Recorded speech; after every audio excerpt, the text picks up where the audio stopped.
Eu tenho 20 anos de advocacia, sempre advoguei para os sindicatos, né, para o movimento sindical, sempre advoguei para os trabalhadores, comecei minha advocacia em Ribeirão Preto, advogando para os cortadores de cana daquela região. Depois, em 2006, vim aqui para Campinas e advogo para o movimento sindical bancário aqui e para a CUT Nacional, na pasta de Saúde e Segurança do Trabalho.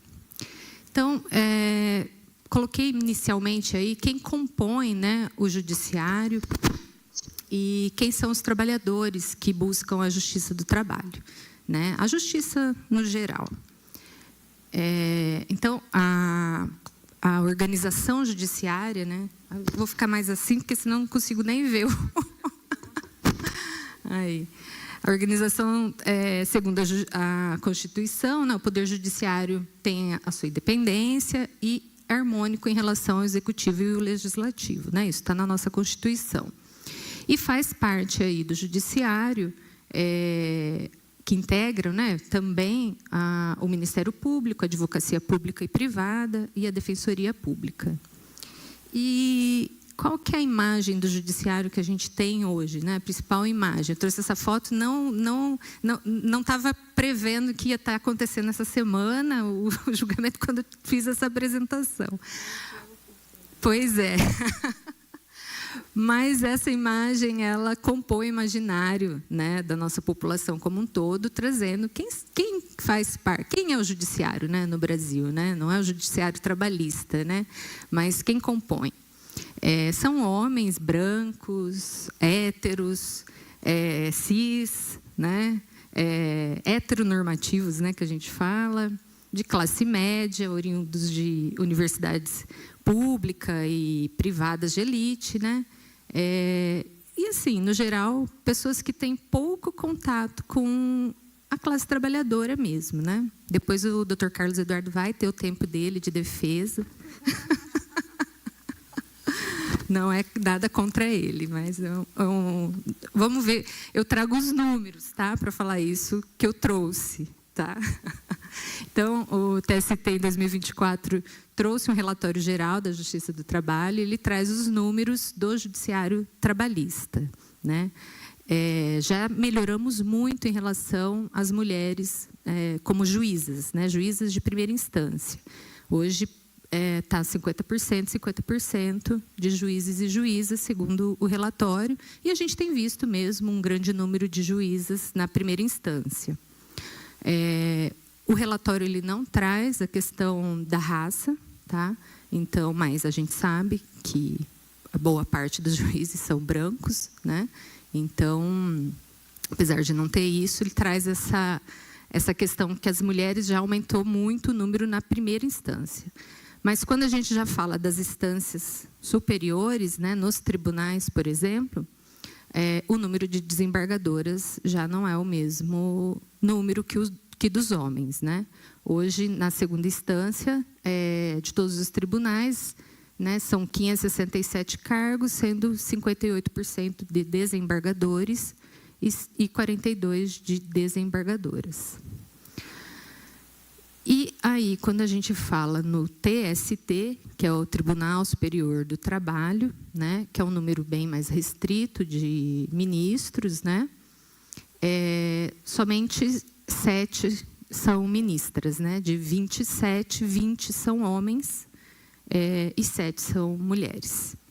Então, a gente vê que a ocupação das mulheres em cargos de liderança, né, por mais que na primeira instância tenha um número equitativo, né?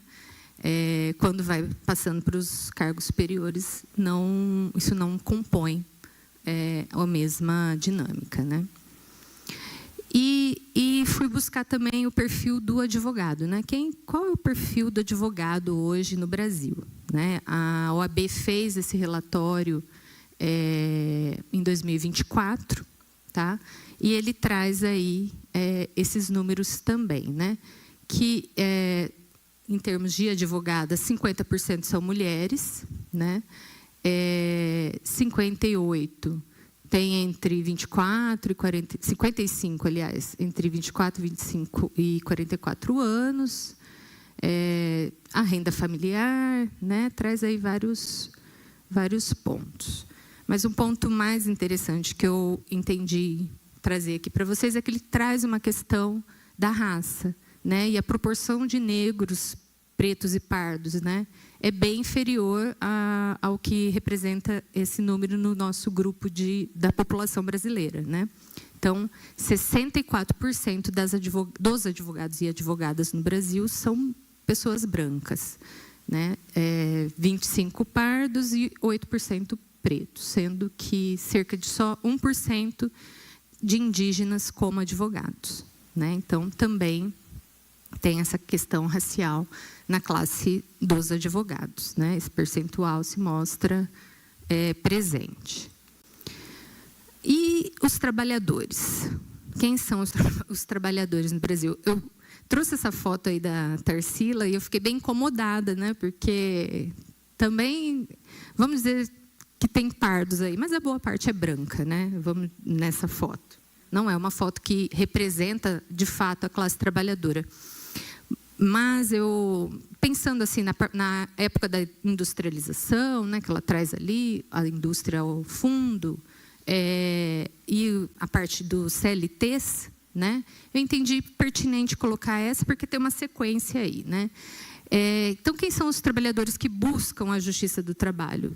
São os trabalhadores que se entendem subordinados ou que já têm uma carteira de trabalho assinada e se compreendem como trabalhadores, né? Ou que, se não têm, vão buscar a justiça do trabalho para ter reconhecida essa subordinação e ter reconhecido o vínculo do trabalho, né? Então, acho que esse quadro até que compõe bem essa classe trabalhadora que busca a justiça do trabalho hoje, né?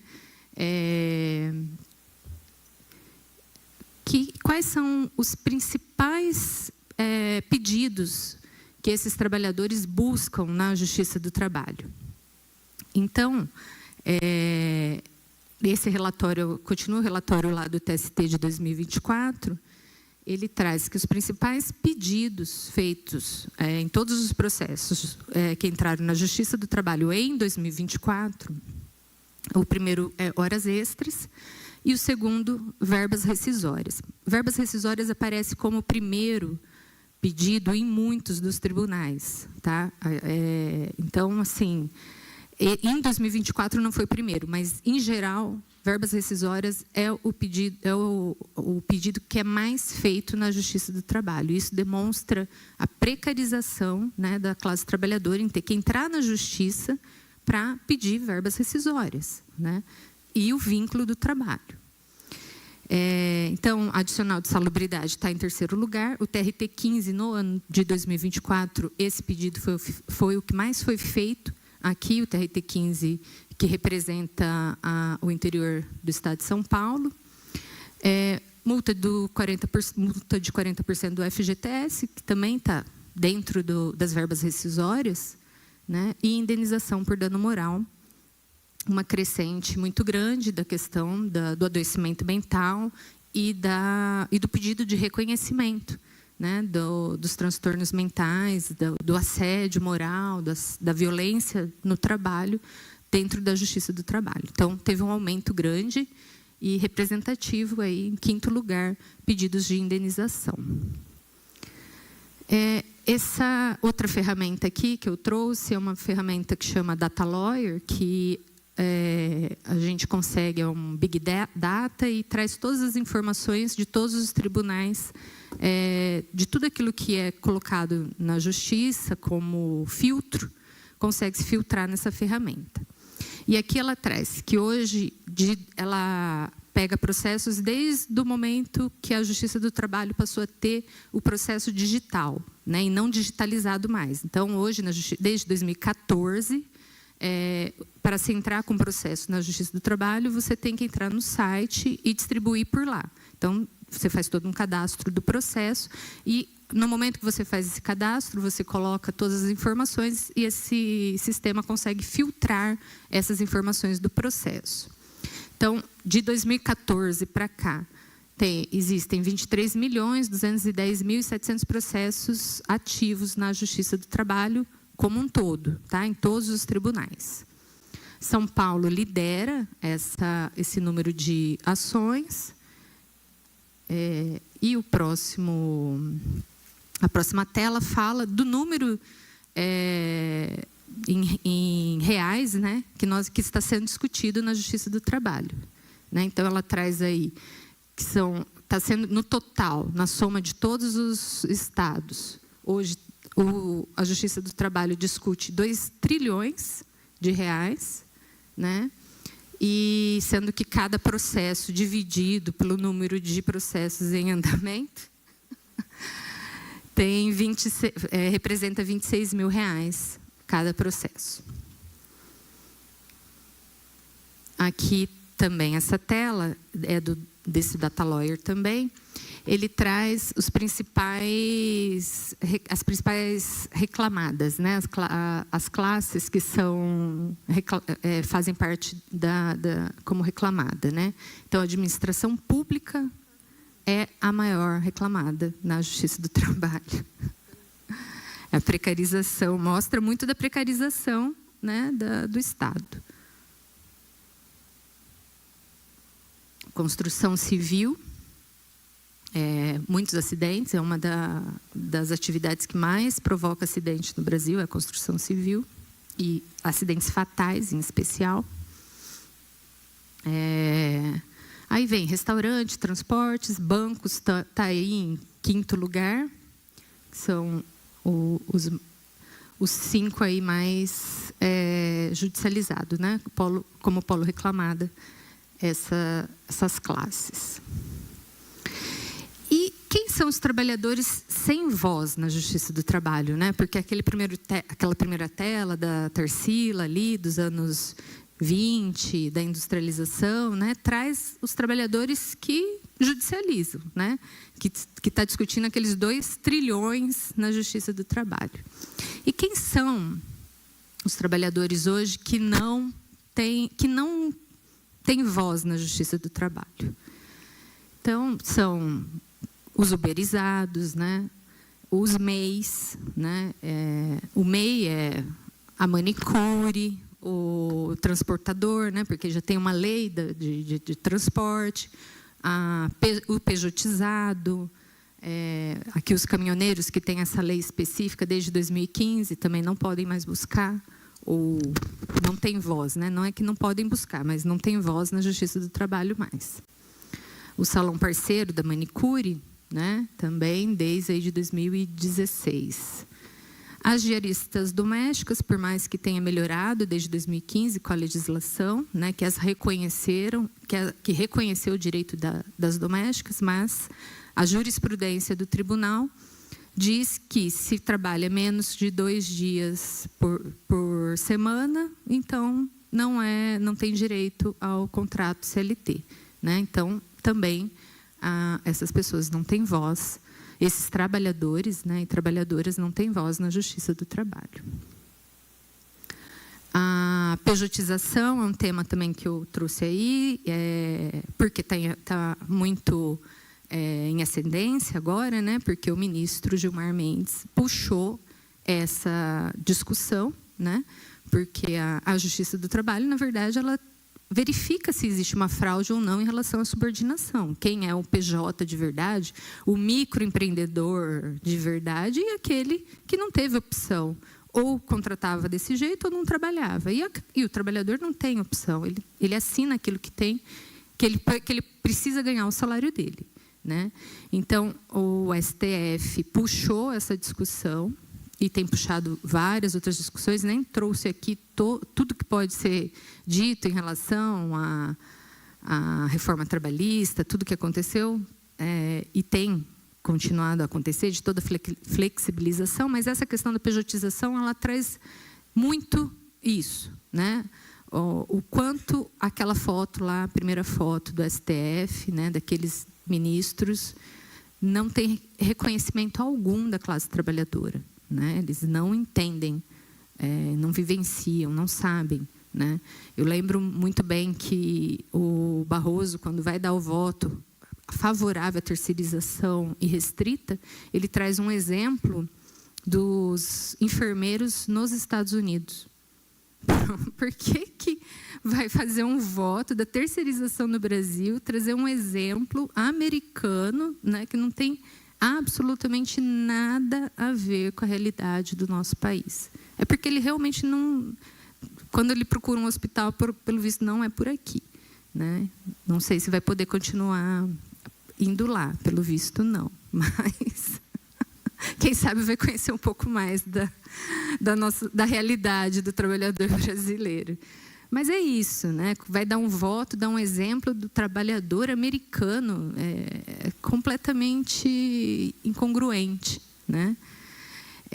E, nesse momento, a gente está numa luta grande para que o Gilmar Mendes, né, não tenha o mesmo caminho, não deu o voto com o trabalhador europeu, com o trabalhador australiano, aí, porque, né, que reconheça a situação do Brasil, que boa parte dos trabalhadores entram na Justiça do Trabalho para pedir suas verbas rescisórias, né? Esse é um dos principais pedidos, porque não teve seu vínculo reconhecido, fraudado. Então, é uma luta grande para que o STF, nesse momento, entenda essa situação e não julgue aí a pejotização irrestrita, porque ninguém mais vai ser CLT, todo mundo vai ser PJ.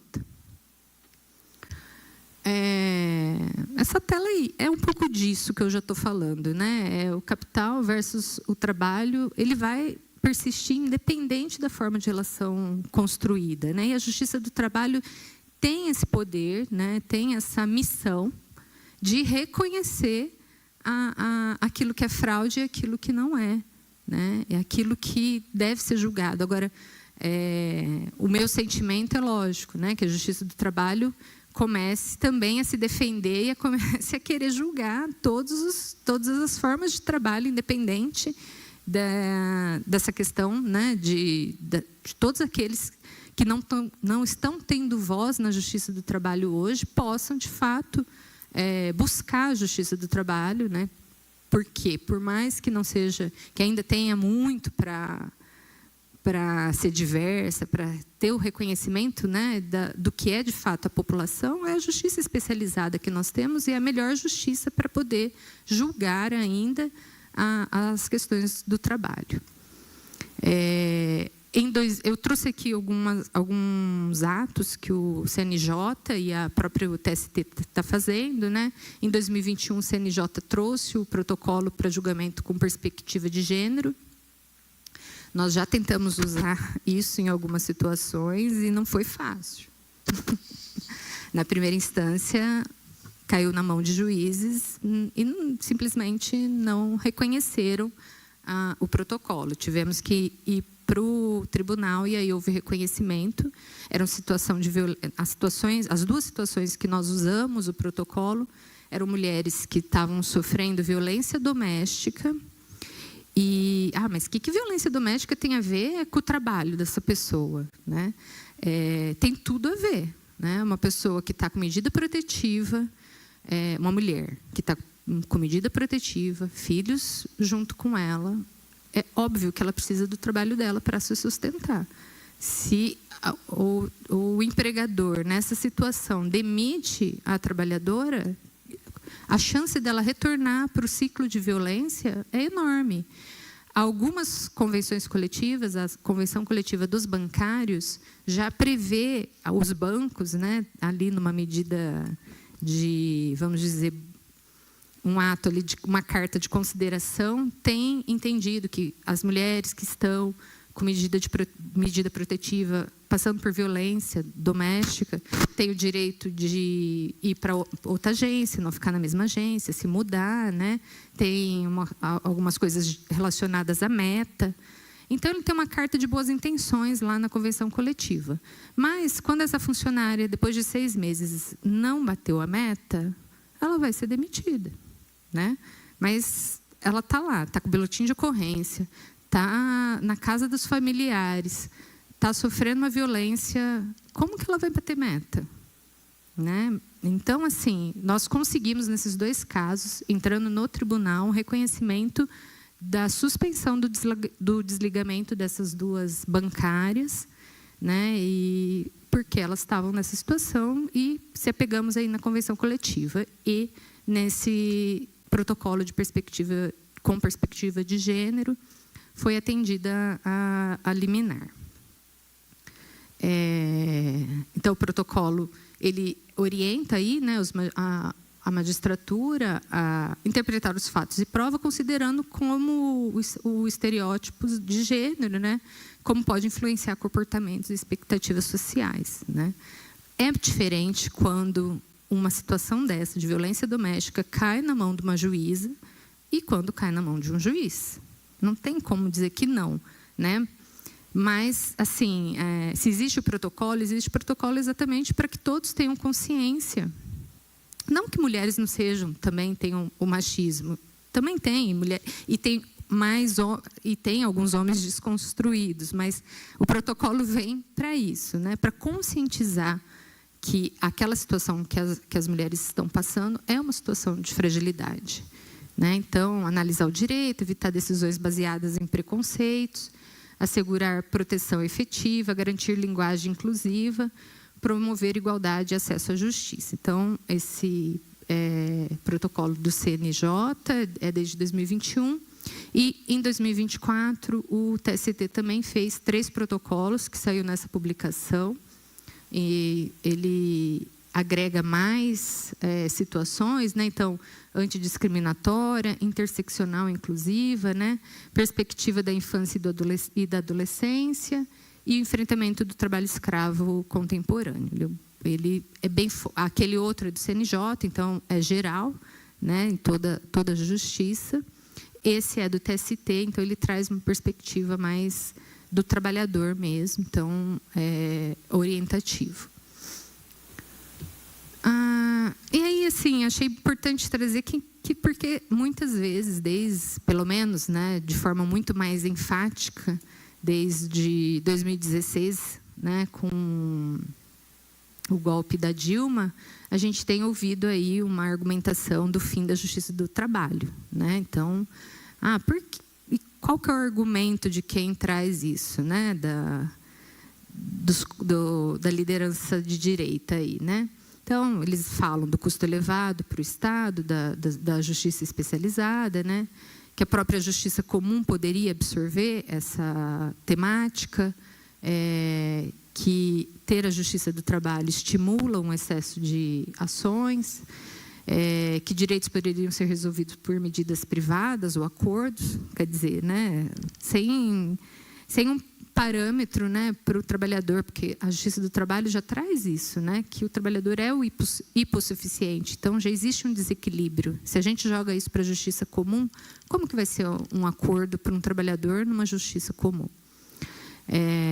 A tal da modernização, né, do trabalho, que hoje em dia já não tem mais trabalho subordinado pela CLT, todo mundo é empreendedor, ninguém quer ser CLT, e isso é algo que eu vou contar uma coisa que aconteceu na minha casa. Eu tenho um menino de 11 anos, né? E no semestre passado eu falava para ele: estuda, a prova, né, semana de prova, Miguel, pelo amor de Deus, estuda, né? Daqui a pouco você vai estar trabalhando, né?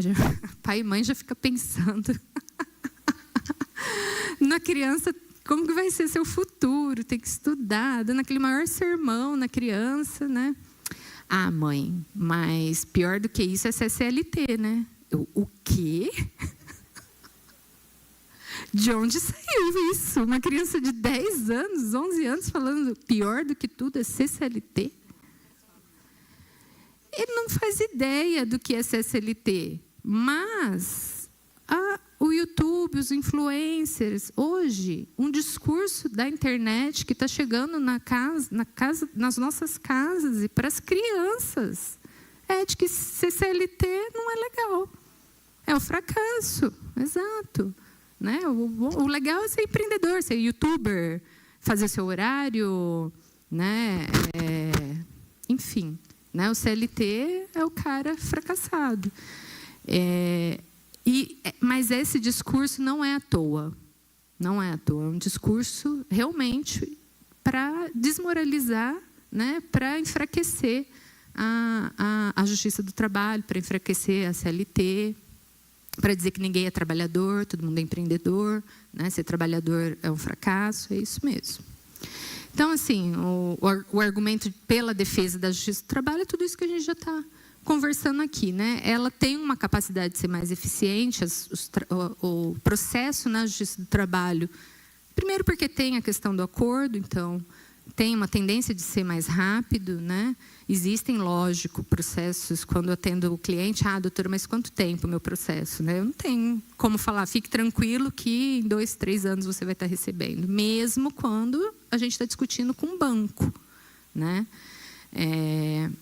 Mas você não vai demorar, em média, uns 5 anos vai estar resolvido isso daí, o que não é pouco, nem um pouco. Né? Isso também pressiona para o acordo, quando vem um acordo mequetrefe, essa que é a palavra, e a pessoa fala, tá bom, mas se eu não receber isso, em quanto tempo eu vou receber? Também não tem, eu preciso pagar minhas contas agora, minha dívida agora. Então, toda vez que negocia-se um acordo, o trabalhador está com a faca no pescoço. Né? Então, a chance dele aceitar um acordo é muito grande. Mas, ainda assim, é uma justiça mais célere, né? É especializada, então, a tendência, assim, nós temos juízes que entendam mais a questão que está sendo proposta, né? O acesso à justiça é uma justiça gratuita, né? Tem a questão que foi discutida aí, desde a reforma trabalhista, né? De quem é beneficiário dessa justiça gratuita, mas, em geral, hoje a gente não tem sofrido nenhuma... os trabalhadores, de fato, conseguem entrar e não pagar por ter entrado na justiça. Né? Equilíbrio da relação, então, tem essa questão da hipossuficiência, que o trabalhador é a parte mais fraca na relação. A segurança jurídica é para as empresas, então, isso também é uma defesa, né? Porque um trabalhador que trabalhou 20 anos, ele só vai poder discutir os últimos 5 anos. Ele não vai discutir 30 anos de trabalho que ele trabalhou lá. Né? Hoje em dia é até difícil falar isso, imaginar um trabalhador de 30 anos, né? Com uma carteira assinada, mas vamos colocar aí que fique 10, só vai poder discutir os últimos 5. Né? 5 anos não vão ser discutidos.